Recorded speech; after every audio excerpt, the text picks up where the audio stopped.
لیکن اپنے گھر والوں کے ساتھ رہے، کیونکہ باہر کے دور کے ٹھول جو ہوتے ہیں وہ ہمیشہ سہانے ہی ہوتے ہیں، اور ہمارے ساتھ بھی ایسا ہوا کہ ہمیں سہانے خواب دکھا کر لے جایا گیا اور انتہائی مشکل حالات سے گزر کر، جس کے اندر یہی تھا کہ موت زیادہ بہتر ہے، نہ واپس جانے کی امید، نہ واپس پہنچنے کا کوئی آسرا، نہ کوئی بندوبست، نہ کوئی ہاتھ میں پیسہ، نہ روپیہ، نہ کھانے کے لیے کچھ۔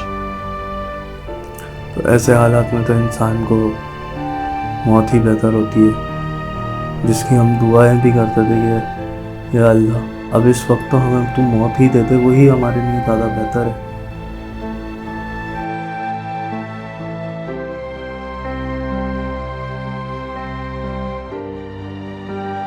میری دعا ہے ہم باحیثیت قوم ترقی کر سکیں، کسی طرح اگر تعلیم کو اولین ترجیح بنایا جا سکے۔ یہی نصیحت ہے آپ لوگوں کو میری کہ خدا را ایسا کام نہ کریں جس کی وجہ سے آپ کے گھر والے، آپ کے دوست احباب اور رشتہ دار پریشان ہوں یا اس اذیت سے گزریں جس اذیت سے میرے گھر والے گزرے۔ تو ایسا کام نہ کرو اور ایسا فیصلہ نہیں کریں۔ اگر کچھ لوگ جانے کا ابھی بھی سوچ رہے ہیں تو وہ خدا را سنبھل جائیں اور کچھ لوگوں سے نصیحت لیں جو لوگ اب واپس آ چکے ہیں اور شاید زندگی بھر کا سبق لے کر واپس آئیں کہ یہ ممکن نات میں سے نہیں ہے۔ اور جو لوگ وہاں پہ پہنچ بھی گئے ہیں تو ایسا نہیں ہے کہ وہ لوگ بہت زیادہ ویل سیٹ ہو گئے ہوں اور بہت بہترین زندگی گزار رہے ہوں یا وہ اپنے گھر والوں کے لیے بہت اچھا کچھ کر رہے ہوں۔ وہ لوگ وہاں پہ پہنچ کر بھی آج بھی پریشان ہیں، جن کو وہاں پہ رہتے ہوئے 10 سال ہو گئے، وہ آج بھی وہاں پہ بہت پریشان ہیں۔ کوئی کام دھندہ نہیں ہے، رہنے کے لیے کوئی جگہ نہیں ہے، روڈوں پہ، جنگلوں میں، ایسی جگہوں پہ گزارا بسر کر رہے ہیں۔ تو ان کے لیے بھی وہاں پہ پہنچنا اب ایسا ہی ہے کہ بندہ نہ گھر کا رہتا نہ گھاٹ کا رہتا۔ ایسے ہی کہانی ان کے ساتھ بھی ہے جو وہاں پہ پہنچ گئے۔ تو کہیں اگر آپ لوگوں نے جانا بھی ہے تو لیگل طریقے سے جائیں، کام کریں، محنت کریں، اور سب سے پہلے تو یہی کوشش کریں کہ اپنے ملک کے اندر ہی حالات اس طرح کے شاید نہیں ہیں ہمارے ملک کے بندہ اپنے ملک کے اندر ہی کوئی کام دھندہ کرے یا کچھ کرے، یا روزگار کے لیے جابیں نہیں ہیں۔ اسی وجہ سے ہم بھی پریشان ہو کر گئے تھے، لیکن جو وہاں کے حالات ہیں اس کے بعد تو بہتر یہی لگتا ہے کہ انسان کچھ بھی کرے اپنے ہی دیش میں کرے، اپنے ہی ملک میں کرے۔